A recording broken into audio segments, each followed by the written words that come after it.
commencer avec les activités manuelles, tout ce qui est un petit peu bricolage, tout ça. D'abord, moi, ce que j'aime bien faire, c'est de la pâte à sel. Je vous mettrai un lien dans la description si j'y pense. Pour fabriquer sa propre pâte à sel, évidemment. C'est sympa parce que du coup, ça laisse libre cours à l'imagination. Et après, une fois que c'est cuit, et bah, on peut peindre, donc c'est double activité. Et ça permet de créer un petit peu ses propres jeux, vous voyez. Je sais que quand j'étais petite, je fabriquais des choses pour mes Barbies, genre des pizzas, des glaces, etc. pour mes Barbies. J'aimais trop. Dans le même style, il y a la pâte à modeler ou la plasticine pour les Belges. C'est très cool. La pâte Fimo, un peu plus onéreux, mais bon voilà. Et puis tout ce qui est argile, tout ça. Donc tout, voilà. Le côté modelage est très sympa, je trouve. Et ça fait des chouettes moments passés ensemble. Puis des fois on se retrouve à faire des créations un peu what the fuck. Et du coup on rigole et tout.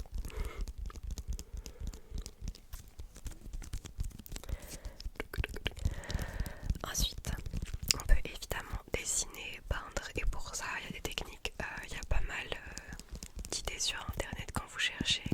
Par exemple, pour tout ce qui est dessin, il y a le cadavreski, vous voyez, où vous pliez, vous avez une feuille, vous la pliez en différentes parties, et tout le monde dessine une partie de la silhouette du personnage, et on voit à la fin, on déplie à la fin pour voir ce que ça donne, et souvent c'est vraiment très très drôle.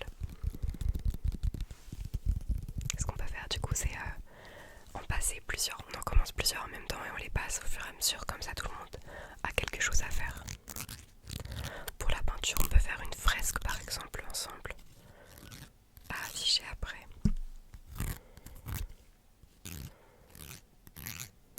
Il y aura beaucoup de coupures dans la vidéo, je suis désolée, parce que je veux pas oublier de choses, du coup je prends vraiment le temps de regarder sur Notion que j'utilise, de voir si j'ai vraiment tout cité de ce que je voulais dire.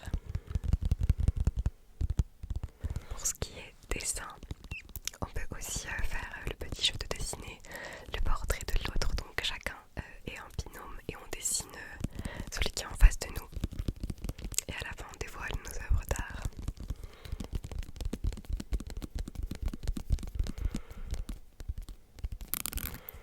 On peut faire évidemment des petites expériences scientifiques. C'est très simple à trouver, vous cherchez expériences scientifiques à faire avec les enfants. Vous trouverez plein de tutos parce que je vous avoue que expliquer comme ça c'est difficile sans montrer. Donc vous trouverez facilement des vidéos où les gens montrent directement avec le matériel. Et c'est très rigolo. Ce que j'aime bien faire comme petite activité avec les enfants, c'est de faire des herbiers. Donc on va chercher les feuilles, on les fait sécher ou pas, enfin bref on fait comme on veut, ça dépend si on veut faire quelque chose de vraiment carré ou non. Et ensuite on recherche de quel arbre il s'agit, on note des petites informations et puis à la fin on se retrouve avec un petit carnet sympathique. On peut vraiment faire ça à partir de juste des feuilles blanches et vous pouvez accrocher les feuilles avec une ficelle en trouant les deux côtés, etc. Enfin, vraiment vous prenez pas la tête à acheter un carnet ou quoi, c'est très simple à faire à la maison. Et soit on prend du papier collant, enfin du double face, comme ça on le met en dessous de la feuille, soit on met dans des pochettes un peu plastifiées, enfin bref, on fait à sa sauce, mais déjà fait et approuvé, voilà. On peut fabriquer son propre jeu de société. Moi, je vous recommande en gros de faire des jeux de plateau. On prend un grand carton, on le peint, on dessine des cases. Pour les pions, on prend des jouets, ou enfin, peu importe, on fait comme on a envie. Ça peut être un jeu de loi, un jeu de petits chevaux, ou alors un nouveau jeu que l'on invente avec les enfants.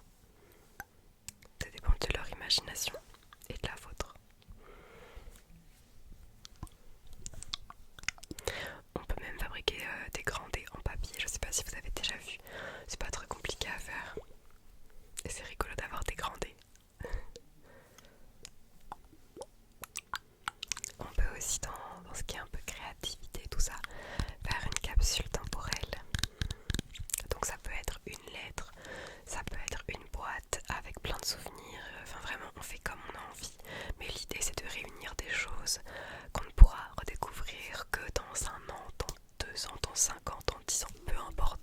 si c'est la durée.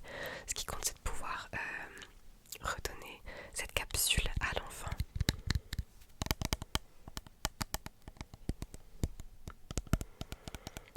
Et ça permet un peu de faire une introspection à une échelle facile, hein, c'est-à-dire que on met juste des choses qu'on aime maintenant, aujourd'hui, et puis on sera content de les retrouver plus tard.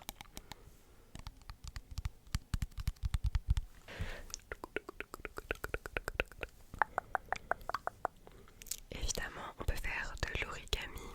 Moi j'adore vraiment l'origami et j'en vais faire à tout le monde. Si vous cherchez histoire en origami, sur YouTube vous trouverez un tuto pour faire une histoire d'un roi qui a perdu sa couronne et qui doit la retrouver. Et en fait c'est un enchaînement de pliage avec la même feuille et vous pouvez faire toute une histoire aux enfants. Avec les plus grands, l'idée c'est de leur transmettre comment faire cette histoire eux-mêmes. Comme ça après ils peuvent la faire à d'autres enfants. Et ils sont tellement fiers c'est trop beau à voir. Ou sinon tout simplement suivre des tutos avec les enfants. Ça marche très bien, on n'est pas obligé de savoir faire soi-même des origamis. J'en connais moi quelques-uns par cœur, mais sinon à chaque fois on cherche sur YouTube. Et ce qui est chouette c'est de faire par thème. Par exemple à Halloween avec un enfant on a fait des chauves-souris. Pour Noël on a fait des Pères Noël, etc. On peut chercher en fonction du moment, de s'il y a un événement spécial qu'on a envie de célébrer. Et souvent c'est motivant parce qu'on est dans le thème, vous voyez.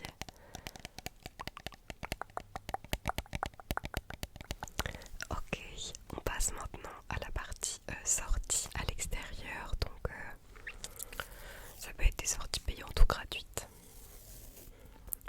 Je vous propose donc des balades nature, évidemment, en forêt, à la campagne, si vous avez la chance d'habiter à la mer ou à la montagne, évidemment. Il faut en profiter. Si jamais les enfants ils ont besoin d'une activité durant la balade pour rester motivés à marcher, tout ça, n'hésitez pas à faire des petits jeux. Ça peut être soit faire des chansons, donc on chante tous ensemble, tout ça, des trucs bêtes, hein. Des fois ça peut être juste 1 kilomètre à pied, ça fonctionne. Ça peut être d'autres musiques, peu importe, ou alors avoir sa propre enceinte ou son baffle avec soi pour mettre de la musique. Ça peut aussi être des petits jeux comme aller chercher un objet. Par exemple, le premier qui ramène une baguette, le premier qui ramène une feuille, enfin bref, peu importe ce qu'il y a autour de vous dans votre environnement. Et ça peut être avec plusieurs objets, genre il y a 5 objets à récolter, le premier à gagner, bref, peu importe. Trouvez ce qui vous plaît. Et ça peut aussi être des jeux un petit peu mentaux. Par exemple, je pense à quelque chose, c'est dans les animaux. Vous pouvez poser des questions auxquelles je réponds uniquement par oui ou par non. Et le premier qui trouve, c'est à son tour de faire deviner, etc. Ça marche assez bien souvent, pas trop de problèmes. On peut évidemment aller à la bibliothèque, à la ludothèque, c'est vraiment très chouette, on peut jouer sur place et on peut aussi du coup emprunter des jeux après. On peut évidemment aller au cinéma. Pour les plus grands, on peut aller voir des pièces de théâtre aussi, pourquoi pas, ça peut être vraiment chouette. Tout simplement, c'est bête mais ça marche bien, aller faire un pique-nique. On prépare comme ça un simple repas ou le goûter et on part s'installer quelque part. Ça peut être durant une balade ou juste aller s'asseoir, je sais pas, au bord d'une rivière, au bord d'un lac. Tous les endroits que vous connaissez qui sont sympas comme ça. Même dans un parc, vous voyez, en ville, c'est tout à fait possible. Pendant le pique-nique, on peut amener des petites choses à faire.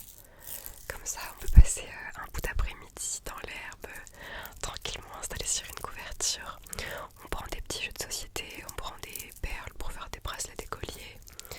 On prend de quoi faire des dessins, de quoi lire, peu importe ce qui plaît aux enfants, avec qui on passe du temps. On peut aller à l'aquarium. Évidemment, favoriser des lieux où les animaux sont respectés. Moi j'ai vraiment du mal avec les aquariums et les zoos, mais je sais que ça plaît aux enfants.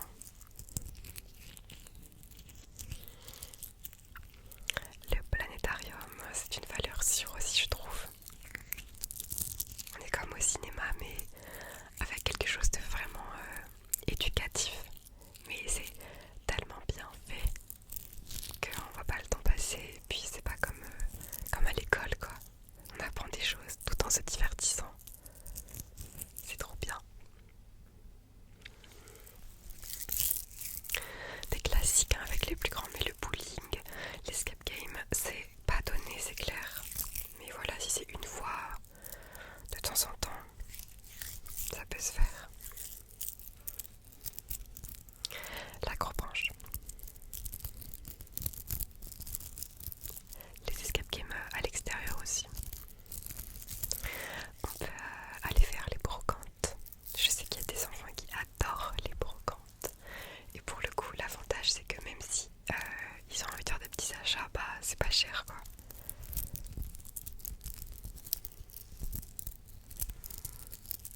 c'est un jeu en 2 équipes.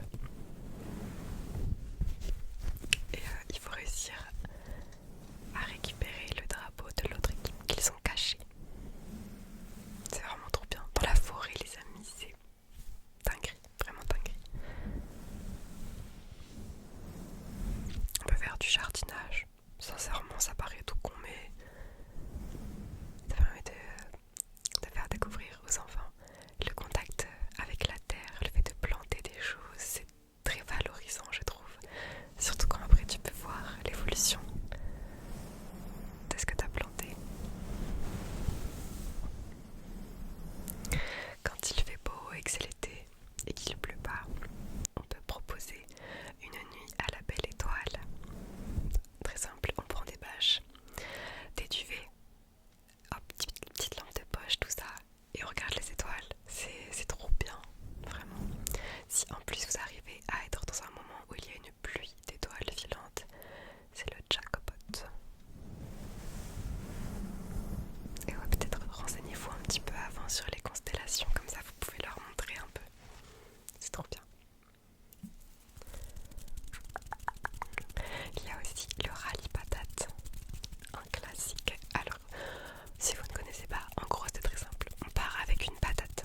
Donc soit on fait un groupe avec les enfants, soit on fait plusieurs groupes, c'est comme on veut. Donc chaque groupe part avec une patate.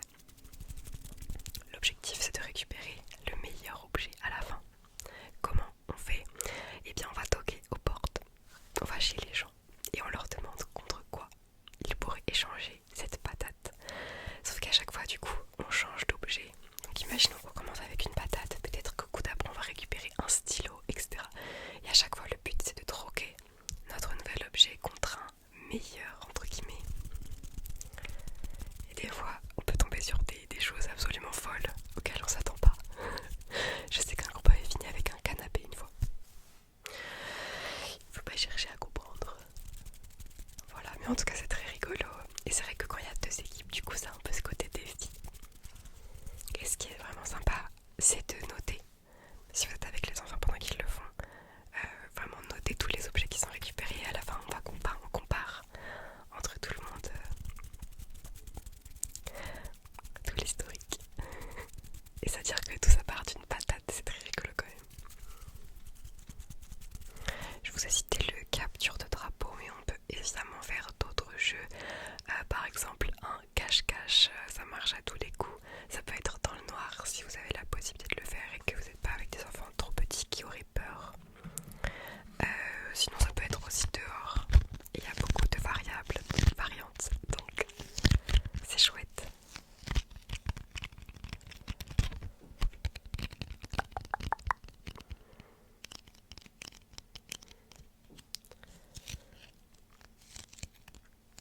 On peut faire un twister. Je sais pas si vous voyez, c'est un jeu avec des grandes cases. Enfin, c'est une espèce de grandes feuilles qu'on met sur le sol avec des cases de couleurs. Et on tire, on fait tourner une roulette et ça arrive sur par exemple main droite jaune. Et il faut mettre sa main droite sur une case jaune.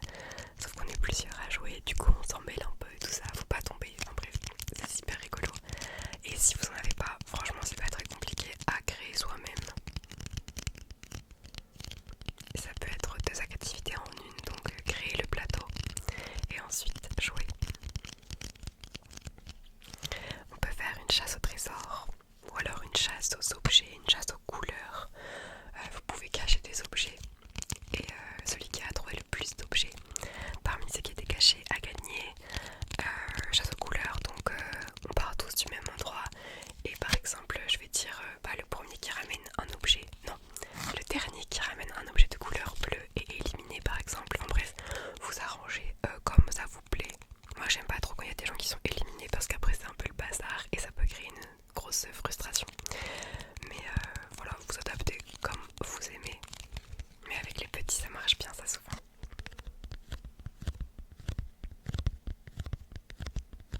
On peut faire pierre-paul avec des grands, c'est trop bien, j'adore. Faut se mettre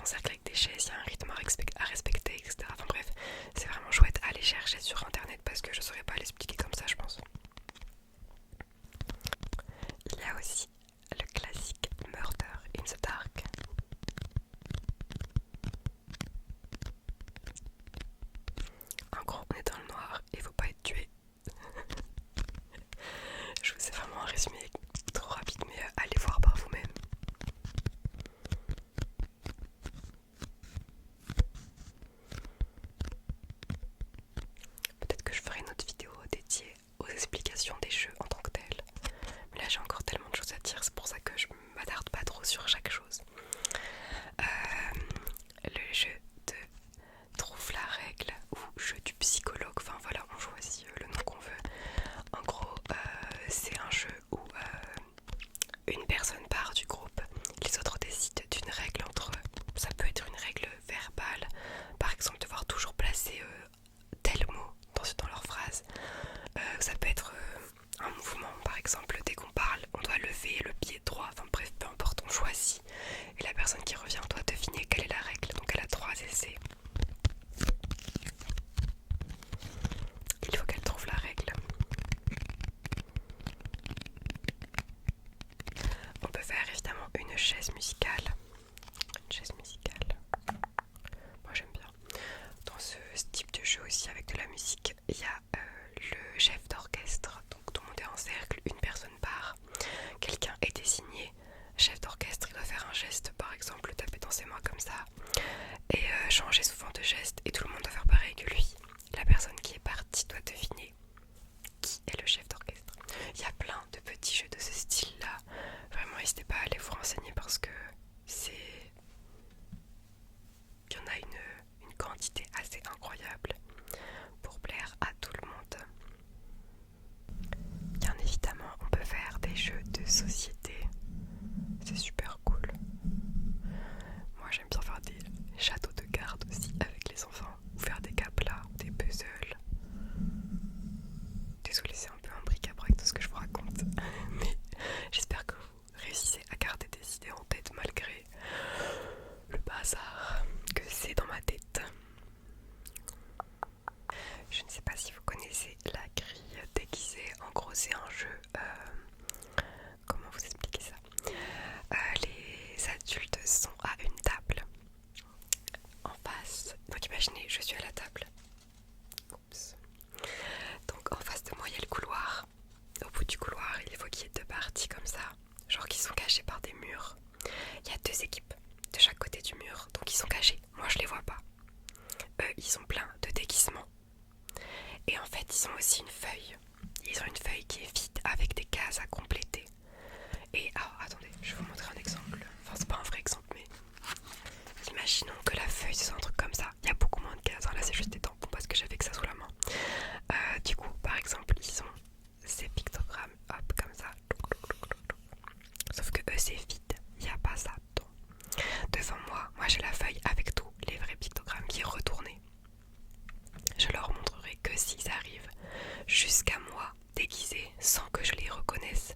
Si je les ai reconnus, hop, demi-tour à quelqu'un d'autre de venir. Voilà la première équipe qui a réussi à refaire la grille avec les mêmes pictogrammes comme ça sur sa feuille a gagné. Je suis désolée, j'explique tellement mal les jeux, j'espère que vous comprenez. Mais dans tous les cas, je vous mettrai tous les noms. J'écrirai tous les noms sur la vidéo, comme ça vous pourrez aller chercher après si ça vous intéresse. On peut faire un atelier sensoriel. Donc les enfants ont les yeux bandés.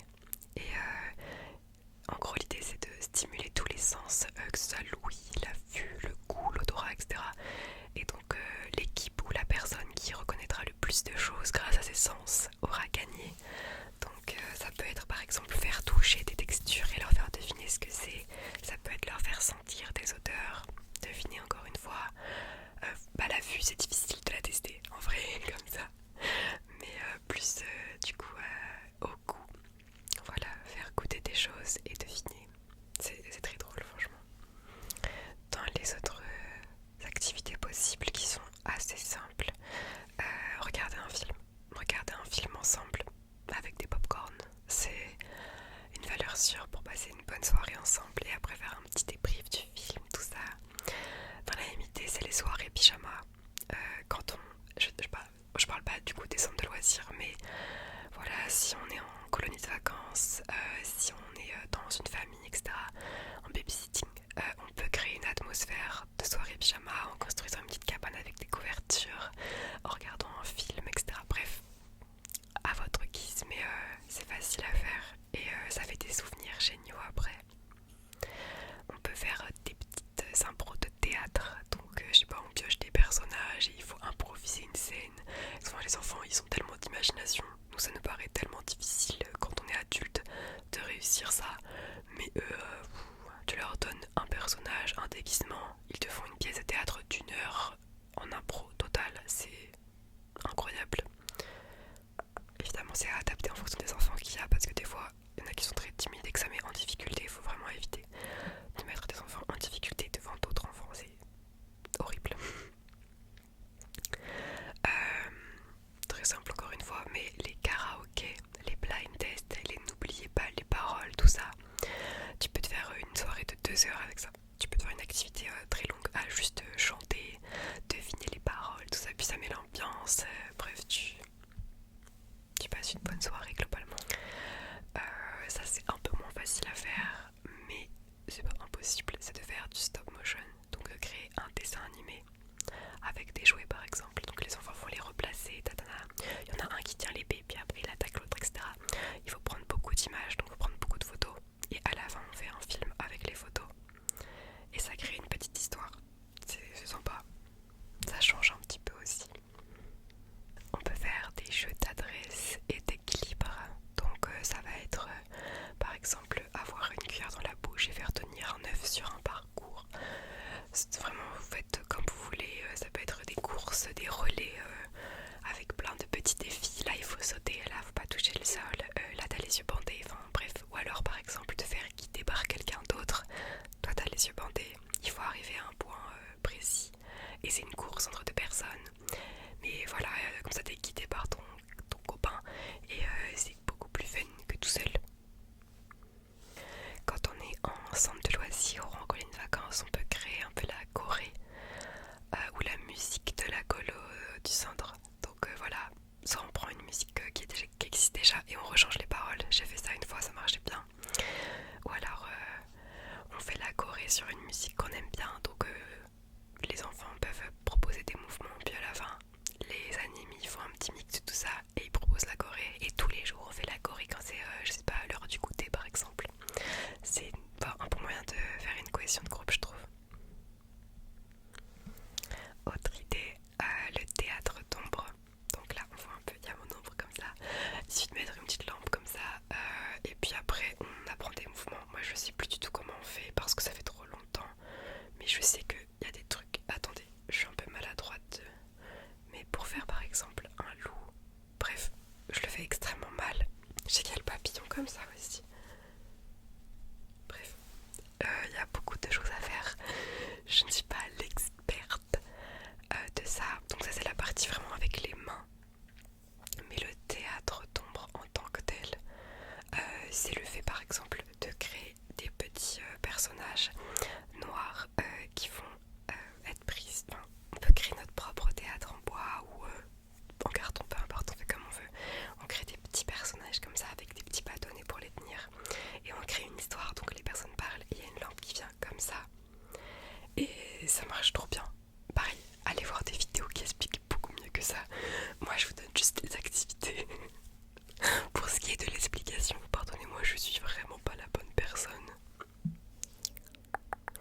On peut faire du rallye photo. Du rallye photo.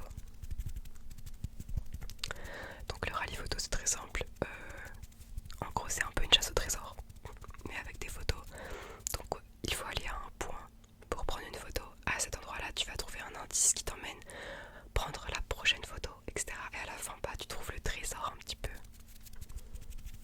Ça permet de découvrir par exemple une ville, même tu peux faire ça dans un jardin, dans un parc, dans une ville, où tu veux, dans ta maison même si tu veux. Ça crée du défi.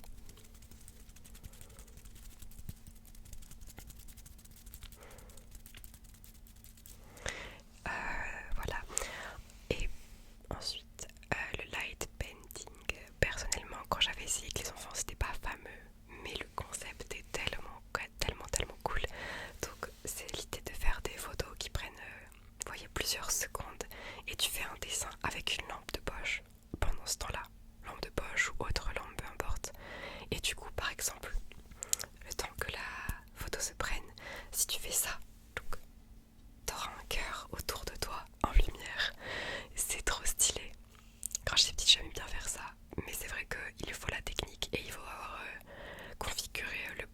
photos. Donc faites quelques tests avant de proposer l'activité. Et une fois que voilà, vous sentez que vous maîtrisez le truc, let's go. Et il faut être dans un endroit sombre. Voilà. C'était la participation.